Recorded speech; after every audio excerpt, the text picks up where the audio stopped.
Hello दोस्तों, मेरा नाम जगबीर कुमार है।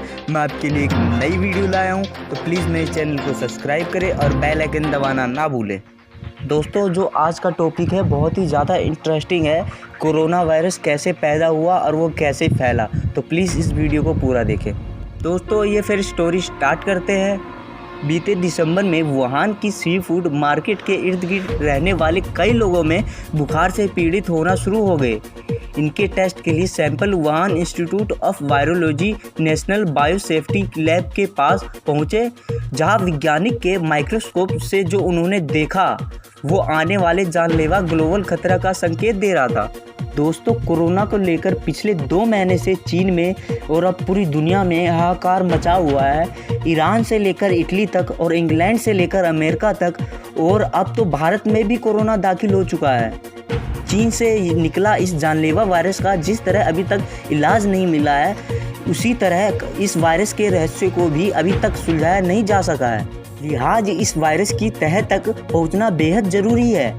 यह जानना ज़रूरी है कि कोरोना आखिर कब, कैसे और क्यों और कहां से आया है। दोस्तों, जनवरी 2019 institute of virology national biosafety lab Wuhan, चीन की वुहान लैब में इबोला, निपाह, सारस और दूसरे घातक वायरसों पर रिसर्च कर रहे वैज्ञानिक अपने माइक्रोस्कोप पर एक अजीब सा वायरस नोटिस कर रहे थे। मेडिकल हिस्ट्री में ऐसा वायरस पहले कभी नहीं देखा गया था।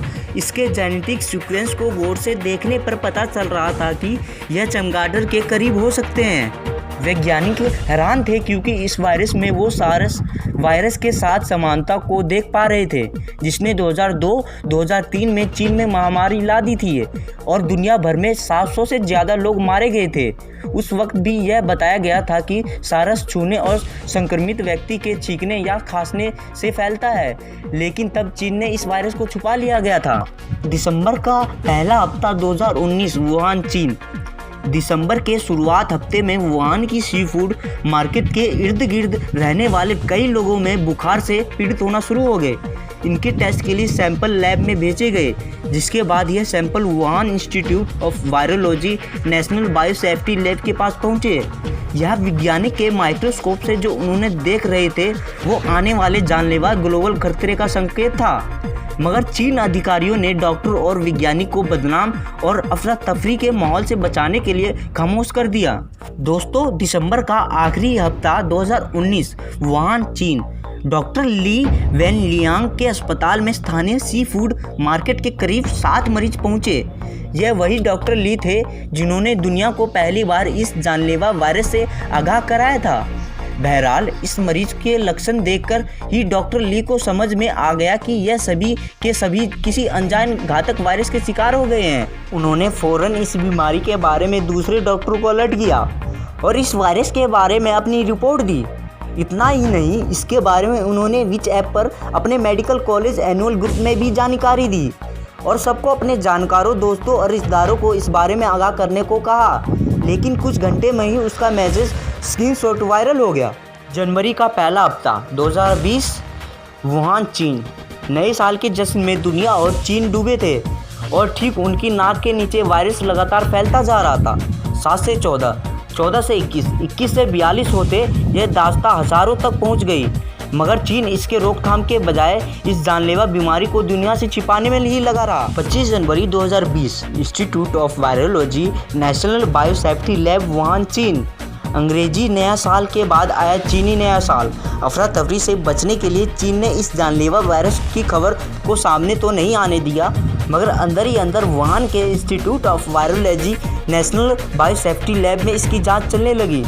यूं भी लैब में पिछले कई सालों से चमगादड़ों से फैलने वाली बीमारियों पर रिसर्च चल रही थी। यह रिसर्च इसलिए थी क्योंकि न सिर्फ वुहान के आसपास के इलाकों में चमगादड़ों की तादाद ज़्यादा है, बल्कि यहाँ चमगादड़ों और दूसरे तमाम जानवरों का मांस खाने और सूप पीने का चलन भी जोर पर था।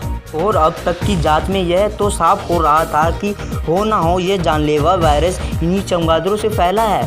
Chinese centre of for disease control and precaution की स्टडी के डेटा भी इसी तरफ इशारा कर रहे थे। फरवरी का पहला हफ्ता 2020 वुहान चीन। डॉक्टर ली वेनयांग इस बीच लगातार अपने डॉक्टर साथी और लोगों को इस जानलेवा वायरस से न सिर्फ आगाह कर रहे थे बल्कि पीड़ितों को आइसोलेशन वार्ड्स में रखकर अपने तौर पर इलाज भी कर रहे थे।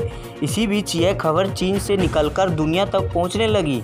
चीन ने भी अब तक मान लिया कि उसके मुल्क को कोरोना नाम के एक महामारी ने जकड़ लिया है। वहीं दूसरी तरफ चीनी सरकार ने 34 साल के डॉक्टर ली के वायरल हो चुके कोरोना वायरस के आगाह करने वाले मैसेज का संज्ञान लेते हुए नोटिस भेजकर जवाब मांगा। मगर डॉक्टर ली की परेशानियां यहीं ख़त्म नहीं हुई।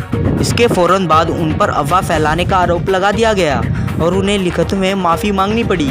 इसी बीच वुहान के आसपास के इलाकों के साथ साथ पूरा चीन जानलेवा वायरस की चपेट में आ चुका था और उससे होने वाली मौतों का आंकड़ा लगातार बढ़ता जा रहा था। 7 फरवरी 2020 वुहान चीन। अचानक खबर आई कि कोरोना वायरस के बारे में सबसे पहले जानकारी देने वाले डॉक्टर ली की मौत हो गई है। बताया गया डॉक्टर ली 12 जनवरी से अस्पताल में भर्ती थे और 30 जनवरी को पता चला कि वह कोरोना वायरस की चपेट में आ चुके हैं। चीन ने कहा कि उन्हें बचाने की कोशिश हुई लेकिन बचाया नहीं जा सका। वुहान सेंट्रल हॉस्पिटल ने अपनी रिपोर्ट में कहा कि डॉक्टर ली की मौत 7 फरवरी को रात करीब 2:58 पर हुई। बताया गया कि उन्होंने कफ और बुखार था। हालांकि सरकार विरोधी गुटों का यह मानना था कि चीन ने उन्हें उस महामारी का खुलासा करने की सज़ा दी। मरीजों को मारने की अर्जी। ये खबर इसलिए भी हवा हुई क्योंकि शुरुआत में चीन में 20,000 कोरोना पीड़ितों को मार देने के लिए सुप्रीम पीपुल्स कोर्ट में अर्जी देने वाली खबर भी आई थी। यह वीडियो आपको कैसी लगी प्लीज़ कमेंट करके बताएं और इस वीडियो को जितना शेयर कर सकते हैं शेयर करें।